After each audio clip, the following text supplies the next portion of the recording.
90-এর দশকে সেই প্রেম কি ফিরছে নতুন গল্পে? বর্তমান সময়ের এক দম্পতি নিজেদের সম্পর্ক মজবুত করতে খুঁজছে পুরনো দিনের প্রেমের অনুপ্রেরণা। আর সেখানে শুরু মিশন DDLJ-এর গল্প। শাহরুখের সিনেমার ছোঁয়া থাকলেও এটি নাকি কোনো কপি নয়। কিন্তু DDLJ নামটি কেন? গল্প এগোতেই মিলবে সেই প্রশ্নের উত্তর।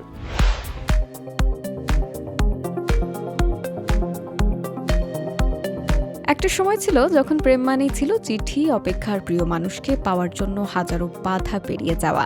90-এর দশকে সেই প্রেমের আবহেই এবার নতুন গল্প নিয়ে হাজির হচ্ছে বাংলাদেশের ওয়েব ফিল্ম মিশন DDLJ।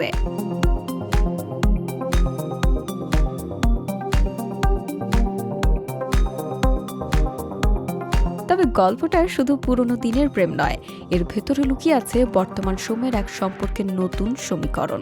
আইস্ক্রিনের জন্য নির্মিত রোমান্টিক কমেডি ঘরানার এই ওয়েব ফিল্মটি পরিচালনা করেছেন আসিফ জাহাঙ্গীর অর্ক।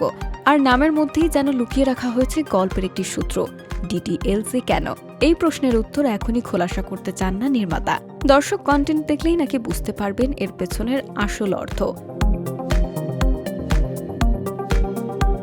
90-এর দশকের প্রেমের গল্পে বেড়ে ওঠা দর্শকদের কাছে শাহরুখ খানের সিনেমা ছিল এক বিশেষ আবেগের নাম।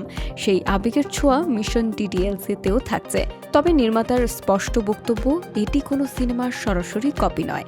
আসিফ জাহাঙ্গীর অর্ক বলেন, 90-এর দশকে বেড়ে ওঠা প্রজন্মের প্রেম বা ভালো লাগায় শাহরুখ খানের সিনেমার প্রভাব থাকাটাই স্বাভাবিক। তাই এই ওয়েব ফিল্মেও কিছুটা অনুপ্রেরণা পাওয়া যাবে। কিন্তু গল্পটি দেখলেই দর্শক বুঝবেন এর নিজস্ব গল্প ও নির্মাণ ভঙ্গি রয়েছে। তবে সবচেয়ে মজার বিষয়, গল্পটি শুধু 90-এর দশকের জন্য নয়, বর্তমান সময়ের এক দম্পতি নিজের সম্পর্ক আরও শক্ত করতে ফিরে তাকায় সেই সময়ের প্রেমের গল্পের দিকে। অর্থাৎ পুরনো দিনের প্রেমের ফর্মুলা দিয়ে নতুন দিনের সম্পর্ককে বাঁচানোর এক মজার অভিযানই হয়ে উঠতে পারে মিশন DDLJ। কেন্দ্রীয় চরিত্রে অভিনয় করেছেন নাওভি ও লাবণ্য। নাওভির কাছে গল্পের কনসেপ্টটা শুরু থেকেই মজার মনে হয়েছে। তার বিশ্বাস গল্পটি দর্শকদের সঙ্গে সহজেই সংযোগ তৈরি করবে। অন্যদিকে লাবণ্যর মতে 90-এর দশকের প্রেমের আবহ বর্তমান প্রজন্মের কাছে একেবারেই নতুন অভিজ্ঞতা হয়ে উঠতে পারে।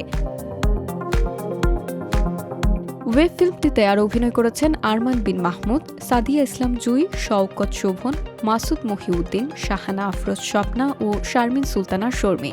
নির্বাহী প্রযোজক আশিক হোসেন তন্ময় জানিয়েছেন, এতে থাকছে একটি হলুদের গান, যা বিয়ের মৌসুমে দর্শকদের বাড়তি আনন্দ দিতে পারে। এখন চলছে পোস্ট প্রোডাকশনের কাজ। সবকিছু ঠিক থাকলে সেপ্টেম্বরের শেষ দিকে আইস্ক্রিনে মুক্তি পাবে মিশন DDLJ। তবে প্রশ্ন থেকেই যাচ্ছে, 90-এর সেই প্রেমের ছোঁয়া কি সত্যি আজকের সম্পর্ক বদলে দিতে পারে? আর DDLJ নামের আড়ালে আসল গল্পটাই বা কি? উত্তর মিলবে ওয়েব ফিল্মটি মুক্তির পর।